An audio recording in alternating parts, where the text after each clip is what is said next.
السلام علیکم ورحمۃ اللہ وبرکاتہ۔ الحمد للہ نحمده ونستعینه ونستغفره ونؤمن به ونتوکل علیہ ونعوذ باللہ من شرور انفسنا ومن سیئات اعمالنا، من يهده الله فلا مضل له ومن يضلله فلا هادي له، ونشهد أن لا إله إلا الله وحده لا شريك له، ونشهد أن سيدنا ومولانا محمدا عبده ورسوله. قال الله سبحانه وتعالى: أعوذ بالله من الشيطان الرجيم، بسم الله الرحمن الرحيم. فقلت استغفروا ربكم إنه كان غفارا يرسل السماء عليكم مدرارا ويمددكم بأموال وبنين ويجعل لكم جنات ويجعل لكم أنهارا. وقال النبي صلى الله تعالى عليه وسلم: التائب من الذنب كمن لا ذنب له، او كما قال عليه الصلاة والسلام. میرے محترم بھائیوں، مختصر سی زندگی ہے، اور جب انسان پہ موت آتی ہے تو انسان کے ساتھ جو چیز قبر میں ہوتی ہے اس کو اعمال کہتے ہیں. اور اعمال کی دو قسمیں ہیں، ایک ہے اعمال صالحہ اور دوسرا ہے اعمال سیئہ. اعمال صالحہ نیک کاموں کو کہتے ہیں اور اعمال سیئہ گناہوں کو کہتے ہیں. جو کام اللہ رب العزت کے حکموں کے مطابق ہو اور نبی کریم صلی اللہ تعالی علیہ وسلم کے بتائے ہوئے طریقے کے مطابق ہو، وہ کام اعمال صالحہ میں شامل ہے. اور جو کام اس کے علاوہ ہے وہ اعمال سیئہ میں شامل ہے. سب سے پہلی بات، گناہ کسے کہتے ہیں؟ میں نے اور آپ نے علماء کرام سے سنا ہے کہ بھئی گناہوں سے بچو، تقوی اختیار کرو. گناہ کہتے کسے ہیں؟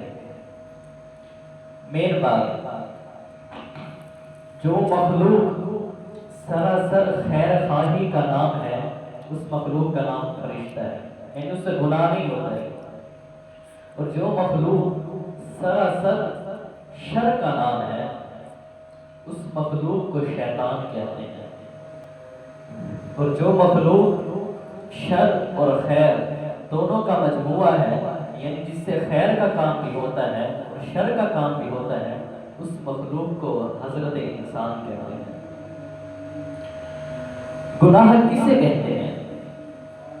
ہر وہ کام جو اللہ رب العزت کے حکموں کے مطابق نہ ہو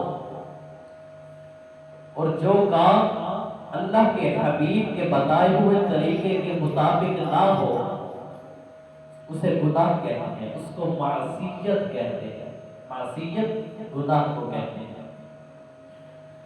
تو اللہ کے حکموں کے مطابق یا نبی کریم صلی اللہ تعالی علیہ وسلم کی سنت سے منہ موڑ لینا، اس کو گناہ کہتے ہیں. اور جب کسی انسان سے یہ گناہ اس زمین پہ سرزد ہوتا ہے، جب کوئی انسان اس زمین پہ کوئی گناہ کر بیٹھتا ہے تو اس کے خلاف 4 گواہ تیار ہوتے ہیں اور اس کا ذکر قرآن مجید میں ہے. سب سے پہلا گواہ وہ زمین ہے. وہ زمین قیامت کے دن گواہی دے گی. یومئذ تحدث اخبارها، کیا جس دن زمین اپنی خبریں بیان کرے گی. ایک گواہ. دوسرا گواہ انسان کے اعضاء ہیں. جس اعضاء سے تمہارے گناہ ہوا وہ اعضاء قیامت کے دن گواہی دیں گے، وہ اعضاء قیامت کے دن گواہی دیں گے۔ اور اس کا ذکر بھی قرآن پاک میں موجود ہے، الیوم نختم علی افواہہم وتکلمنا ایدیہم وتشہد ارجلہم بما کانوا یکسبون، کہ قیامت کے دن وہ ہاتھ وہ پاؤں گواہی دیں گے قیامت کے دن، جو ہاتھ اور پاؤں گناہ کی طرف تمہارے گئے۔ دو گواہ ہو گئے، تیسرا گواہ فرشتے ہیں، کرامن کاتبین یعلمون ما تفعلون، جو کچھ تم کرتے ہو وہ لکھ رہے ہیں۔ تین گواہ ہو گئے، چوتھا گواہ نام اعمال ہے، چوتھا گواہ نام اعمال ہے، وہ قیامت کے دن گواہی ہے۔ اور یہ کون سا دن ہوگا؟ اذا زلزلت الارض زلزالها، جس دن زمین پہ زلزلہ آئے گا، لرز اٹھے گی، سخت قسم کا زلزلہ، عمارتیں ٹوٹ جائیں گی، بکھر جائیں گی۔ وَأَخْرَجَتِ الْأَرْضُ أَثْقَالَهَا، اور جس دن زمین اپنے بوجھوں کو نکالے گی، سونا، چاندی، جواہرات، یہ زمین اس دن نکال دے گی سب کچھ۔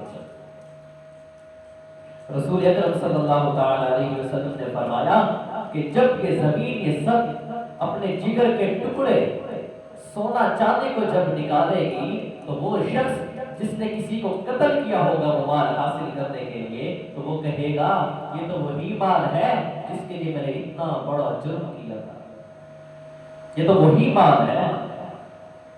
اور چور بھی کہے گا یہ تو وہی مال ہے جس کے لیے میں نے اپنا ہاتھ کٹوایا تھا، یہ تو وہی مال ہے جس کے لیے میں نے اپنے رشتہ داروں کو چھوڑا تھا، جس کو حاصل کرنے کے لیے میں نے اپنے اللہ کو چھوڑ دیا تھا، یہ تو وہی مال ہے۔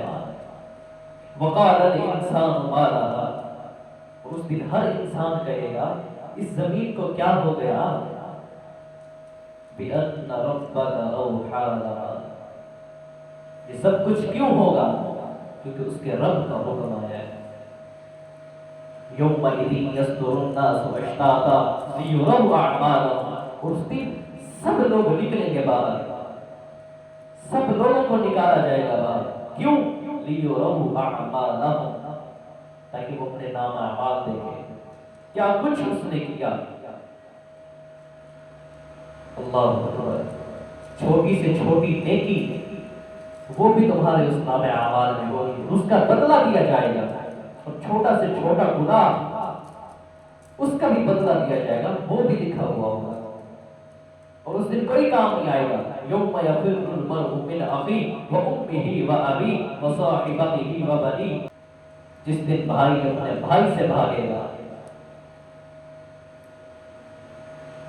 باپ کو بیٹے کا پتہ نہیں ہوگا، بے پرواہ ہوگا اس کو، بیٹے کو باپ کا پتہ نہیں ہوگا، ماں کو بیٹی کا پتہ نہیں ہوگا، بیٹی کو ماں کا پتہ نہیں ہوگا، نفسی نفسی کا عالم ہوگا اس کو۔ اور اس دن ایسا شخص آئے گا جس کو ایک نیکی کی ضرورت ہوگی، صرف ایک نیکی، ایک نیکی اس کی کم ہو رہی ہوگی، سب کے پاس جائے گا، ماں کے پاس جائے گا، اے اماں جان میں تو تیرا بیٹا ہوں، تو دنیا میں میرے لیے جھوٹ بول لیا کرتی تھی، تو میرے لیے چھوٹی چھوٹی چیزیں چھپا کے رکھ دیا کرتی تھی، کبھی کھانے کی کبھی کھلونا، اے اماں مجھے آج ایک نیکی کی ضرورت ہے، صرف ایک نیکی، آج مجھے وہ تو دے دے۔ اس دن ماں کہے گی بیٹا میں نیکی نہیں دے سکتی، باپ کے پاس جائے گا، بھائی کے پاس جائے گا، بہن کے پاس جائے گا، بیوی کے پاس جائے گا، سگی اولاد کے پاس جائے گا، لیکن اسے نیکی نہیں ملے گی۔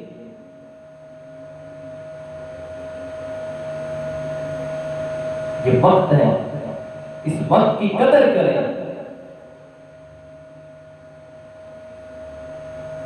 جو سال گزار دیا، لیکن آئندہ سال اللہ رب العزت سے دعا ہے کہ ہم سب نیک کاموں میں مشغول رہیں اور اپنی گزشتہ زندگی پہ توبہ کریں۔ توبہ یہ نہیں کہ جان میری توبہ شکن، توبہ میری جان شکن۔ توبہ بھی کر لیا گناہ کرنے کے، بھئی گناہ کر لیا توبہ کرنے کے، ایسی بات نہ ہو۔ علماء کرام نے 3 شرطیں بتائی ہیں اس کی۔ سب سے پہلے سچی توبہ ہو، سب سے پہلی شرط سچی توبہ ہو۔ دوسری شرط اس گناہ کی تمہارے دل کے اندر ندامت ہو، شرمندگی ہو اس گناہ میں۔ اور تیسری شرط پختہ عزم ہو کہ میں اس گناہ کے قریب آج کے بعد نہیں جاؤں گا۔ اللہ کے نبی نے فرمایا، اور سب سے بڑی بات، یہ جب 4 گواہ ہیں، یہ جب قیامت کے دن پیش ہوں گے تو ہمارا کیا بنے گا؟ کیا ہم منہ دکھانے کے لائق رہیں گے؟ تو کیا کوئی ایسا طریقہ ہے کہ ہم بچ سکیں کہ یہ گواہ اپنی گواہی نہ دے؟ قربان جو اللہ کے حبیب پہ، اس نے وہ طریقہ بھی بتا دیا، فرمایا میری امت کو بتاؤ کہ وہ توبہ کرے، سچی توبہ کرے۔ فرمایا التائب من الذنب کمن لا ذنب لہ، جو شخص سچی توبہ کرتا ہے، کامل توبہ کرتا ہے، تو وہ ایسا ہے کہ اس سے گناہ ہوا ہی نہ ہو، اس نے گناہ کیا ہی نہ ہو، وہ ایسا ہو جاتا ہے۔ التائب من الذنب کمن لا ذنب لہ۔ اللہ رب العزت بھی فرماتے ہیں یا ایھا الذین آمنو، اے ایمان والو، توبو، تم توبہ کرو۔ اے اللہ کس کی طرف؟ اللہ کی طرف کامل توبہ کرو۔ یا ایھا الذین آمنو، اے ایمان والو، اتقوا اللہ، اللہ سے ڈرو۔ آج ہر ایک شخص ایک دوسرے کو گرانے میں لگا ہے، ایک دوسرے سے حسد کیا جا رہا ہے، ادھر کی بات ادھر، ادھر کی بات ادھر۔ حال دل جسے میں کہتا کوئی ایسا نہ ملا، بت کے بندے تو ملے، اللہ کا بندہ نہ ملا۔ آج تو اللہ کا بندہ نہیں بنتا جسے ہم حال سنائیں۔ اگر حال سنانا ہے، اگر دل کو ہلکا کرنا ہے تو اللہ کے سامنے آؤ، اللہ کی دربار میں آؤ۔ سب کا حاجت روا کون؟ اللہ ہے۔ سب کا مشکل کشا کون؟ اللہ ہے۔ اللہ ہے تو سب کچھ ہے، اللہ نہیں تو کچھ بھی نہیں۔ اللہ رب العزت فرماتا ہے اے انسان، اگر تو یہ زمین و آسمان کے درمیان جو خلا ہے، اس خلا کو تو اپنے گناہوں سے بھر دے، ایک بار میرے سامنے آ کے سچی توبہ کر لے، ایک آنسو میری آنکھ میں آ جائے تو مجھے میری کبریائی کی قسم، میں تیرے وہ سارے گناہ معاف کر دوں گا، میں تیرے وہ سارے گناہ معاف کر دوں گا۔ تو ہمیں چاہیے کہ ہم سچی توبہ کریں، کامل توبہ کریں۔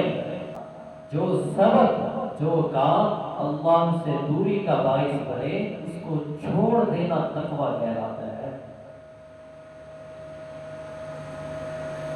آخری بات اصلاح کی نیت سے کرنے لگا ہوں کہ اپنے آپ کو ایسا بنا کے رکھو کہ پوری دنیا تجھ پہ رشک کرے،